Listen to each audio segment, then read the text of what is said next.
10 тысяч, это, конечно, ненормально, это бешеные деньги. Вот просто так прийти, вот на холоде стоять, что это такое? Assalomu alaykum YouTube kuzatuvchilari. Bugun aynan mana shu xalqning noroziligiga sabab bo'layotgan Toshkent Cityga kirish 10 ming qilib belgilangani haqida gaplashamiz. Yaxshilab o'rnash bo'ling va videorolikni oxirigacha tomosha qiling. Kelinglar, videoni boshida sehrli diyor Amerikaga virtual sayohat qilamiz.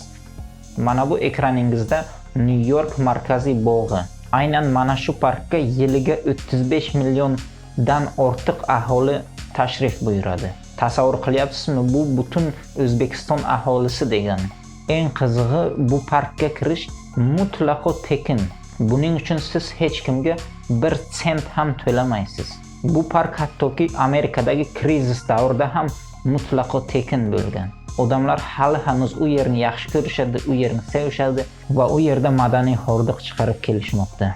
Uzoqqa bormaymiz, kelinglar Moskvaga o'tamiz. Krasnaya ploshad. Bu yerda ham aylanish, hordiq chiqarish, sayr qilish mutlaqo tekin. Ne tolka Rossiya fuqarolari uchun, hattoki o'zbeklar, barcha migrantlar uchun, barcha uchun ochiq u yer.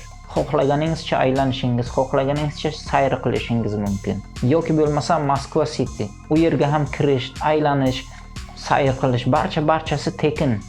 Bizning Toshkent City ham 1 yil oldin ochilganiga xuddi shunday tekin edi. Lekin kuni kecha Toshkent Cityga kirishni pulli qilib belgilashgan. Bu qanchalik to'g'ri? Kelinglar xalqning fikrini eshitib ko'ramiz. Necha pul to'laydi? 10 ming. Qanchalik to'g'ri, qanchalik noto'g'ri siz fikringiz? 100% noto'g'ri. Oddiy xalq ham o'ylash kerak, oddiy fuqarolar ham o'ylash kerak, aka. Xalq bayramni pulga sotyapti lekin. Ну, мы сюда заплатили 10 тысяч, чтобы зайти. Ну и еще и туалет, когда мы зашли, там было 2000, это позорливо. Haqiqatan ham shunchaki ikkita favora, ikkita daraxt, ikkita skameyka uchun 10 ming so'mdan to'lash, shunchaki toza havoda sayr qilish uchun 10 ming so'm to'lash, bu uchun 10 ming so'mdan yig'ish odamlardan bu juda sharmandalik. To'g'ri, o'zlarini oqlash uchun aytishdi, favoralar kuniga 1 millionlik rasxodi bor. Bu bog'ni ushlab turish kerak, o'sha parkni saqlab turish uchun bu xarajatlar hammasi ketadi deyishdi, lekin butun dunyoda bunaqa emas-ku.